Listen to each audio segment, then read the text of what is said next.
नमस्कार दर्शक बंधु मुक्तेश्वर राष्ट्र यूट्यूब चैनल परिवार को आपण को स्वागत।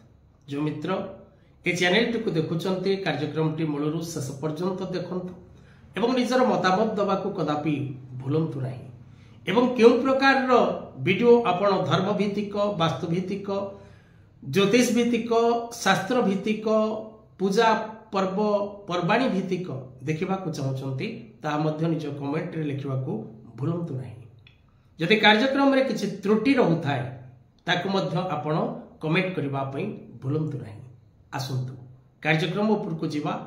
आज कार्यक्रम रे दर्शक बंधु आमे आलोचना करबा वर्ष 2025 रो प्रथम मास जनवरी मास किपरि रहिबो मकर राशि मकर लग्न एवं जे मानकर नाम राशि मकर बा 21/10 22/10 23/10 मकर सेमानक पाई किपरि रहिबो समय उत्तराषाढ़ा श्रवणा और धनिष्ठा नक्षत्र मकर राशि पाई कौन रही मासिक राशिफल कौन रही जनवरी मासर भविष्यफल। दर्शक बंधु आमे जदि कोनोसी व्यक्ति को तार विपद समय रे साहाय्य करबा से हमर शत्रु ही थाओ बा मित्र ही थाओ जदि कोनोसी व्यक्ति विपद रे पड़ी से शत्रु हो बा मित्र हो जदि आपण को साहाय्य मागिबा को आसीची तेबे शत्रु हेले मध्य आपण ताकू साहाय्य करबा को कदापि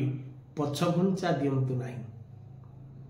जीवन रे आपण को पाखरे जदि अन्य को साहाय्य सहयोग करबा पई किछि रास्ता रहिछि तेबे सदा सर्वदा अन्य को साहाय्य और सहयोग करंतु।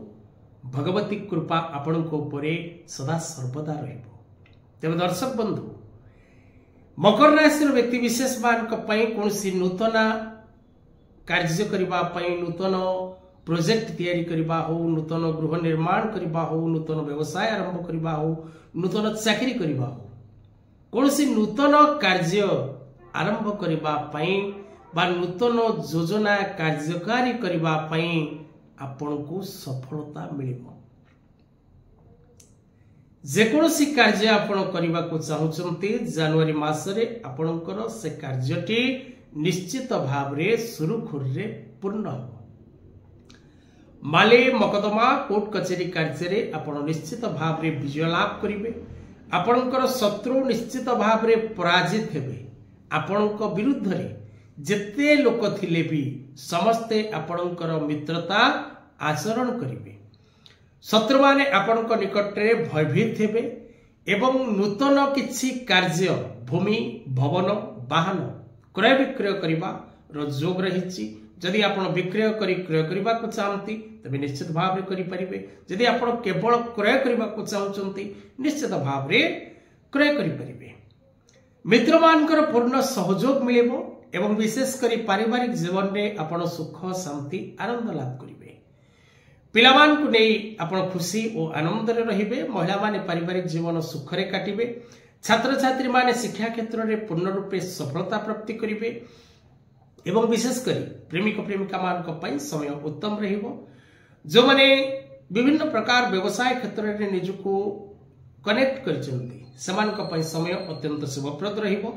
व्यवसाय क्षेत्र रे समान को सफलता मिलिबो। कृषि क्षेत्र रे थिबा व्यक्ति विशेष माने लाभान्वित हेबे। शिल्प क्षेत्र रे थिबा व्यक्ति विशेष माने आशातीत सफलता प्राप्ति करिवे। राजनीतिक क्षेत्र प्रशासनिक क्षेत्र वकिलाती क्षेत्र मीडिया क्षेत्र विशेष करी इंजीनियरिंग सेक्टर रो क्षेत्र कला संगीत सेक्टर रो क्षेत्र ए क्षेत्र रे कार्यरत थिबा व्यक्ति विशेष माने कर्म क्षेत्र रे पदोन्नति करबा सहित मान सम्मान लाभ करबार जोग रहिछि। मासटी को सर्वोत्तम करबा पई दर्शक बंधु आपण जदि पारंती तेबे प्रत्येक दिन ओम सम शनिश्चराय नमः मंत्र पाठ करंतु। ओम नमः शिवाय मंत्र पाठ करंतु एवं ग्रामर ग्रामदेवी दर्शन करंतु। जदि पारुचंती शनिवार दिवस रे मां ठाकुराणी गां ठाकुराणी मार्जना करने को कदापि भूलंतु नहीं। आज कथा वस्तु को एठी रखिबा। जय जगन्नाथ।